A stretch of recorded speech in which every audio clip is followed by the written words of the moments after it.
Morning, morning, morning. I hope you are all well on this beautiful, beautiful Monday morning. But do you know what Monday isn't as beautiful as? You. That's it. You. Because despite being Monday, you're looking fantastic. So we get into the meat and potatoes though. I reckon so. Look, I haven't rarely spoken on this specific topic. I think I may have briefly mentioned it, but I've not really gone balls deep into the DoorDash driver. It's because I'm not single and that would be wrong. But look, no, I haven't gone balls deep into the DoorDash, and there is a specific reason. And maybe some of you can help me, because maybe I'm just a little bit stupid. It's possible. Not likely, but it is possible that I'm just not seeing things like some people do when it comes to the DoorDash delivery. Now, I'm going to speak about it, and you can let me know down below what you think about it. And this is video one of definitely at least two. So if you've watched this video and I'm going to see a problem here. Anyway, I'm going to get on with it. Video one. So the DoorDash driver, there is some people who they're talking about whether Bryan Kohberger could be the DoorDash driver. And this is why I have a problem with him being the DoorDash driver. Now, look, what I will say is, I never believe that there is only my way, and it's my way or the highway, and if you don't believe me, you're not welcome here. Because I am open to being wrong. There are some people who don't want to be wrong, they don't feel that they're wrong, and they won't listen to people who tell them they're wrong. I am well open to being wrong, and 90% of the time, I actually want to be wrong. So look, this is my issue with Bryan Kohberger being the DoorDash driver. Now let's look at it in this sense first, and that is utilising the DoorDash driver theory to make him guilty of the crime. Now that, in my opinion, would have been an easy win, because in my eyes, the DoorDash driver, in effect, when this crime is being investigated, apart from boyfriends, ex-boyfriends, and potentially the roommates themselves who survived, the DoorDash driver is the next obvious target for investigation. Because you're going to think, right, so we're putting time of death between these hours, and what do we know happened between these hours? Well, we certainly know that they took a DoorDash delivery. You also have to consider then that the DoorDash driver is a fucking idiot, because why would somebody place an order? This, what you've got to think is, Xana, was it, who places the DoorDash delivery. She places the order, she's hungry, she orders the food, she sends it. Now this person randomly decides that on this delivery that they take, that they're going to go into the property and unalive everybody in the house. Does anybody else see a problem with that? Because my mindset there would be, that's not someone who wants to get away with the crime. That's someone who has had enough of life and has decided to go out with a bang. And that's how they've done it. They've utilised that to get to a house, and they've just gone in there and they've done this crime. Now, if that had been Bryan, now I'm pretty sure that even Moscow PD, with all the criticisms that we've thrown at them, that would have been quite an easy win, because they'd have been able to find out that Bryan indeed not only worked for that company that he delivered. I can't understand in what version of events, bearing in mind, if you think they want to catch him, they want to make him out to be, you can't have your cake and eat it, is what I'm trying to say. And what they mean is, when they say you can't have your cake and eat it, is you can't have your cake and eat it and still have it. And what I mean by that is, if you believe that Moscow PD are setting Bryan up, for instance, setting him up, then how does the DoorDash fit into that scenario? Because if he's the person who did the crime, and he's also the delivery driver for DoorDash, they kind of allow Moscow PD to win quite easily, because those things can be proven, and that would be what they would say. this driver for DoorDash utilised his delivery to get to the home and then murdered everyone. That's just my thought process. So look, now if we want to utilise it in the sense that Bryan Kohberger was the DoorDash delivery driver, but he's innocent of the crime.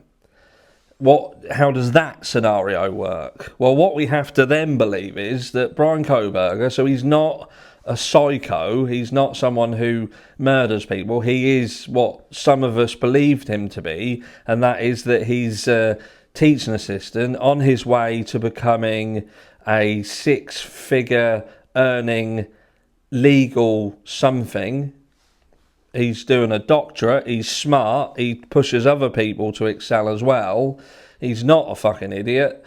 He's also approached law enforcement with the hopes of getting employment with them, at least on some form of help. But what he's not willing to do is report a potential scenario where people may have died. I'm not sure he would have done that. I think that if he'd have gone to a delivery situation and seen anything, heard anything untoward, then he would have reported it. That's my thought process. But and look, does it make sense that he come in? You've also got to consider, did he not do any other deliveries that night? He literally just done this one. Or was he doing delivery? See, I can't work out. I can't.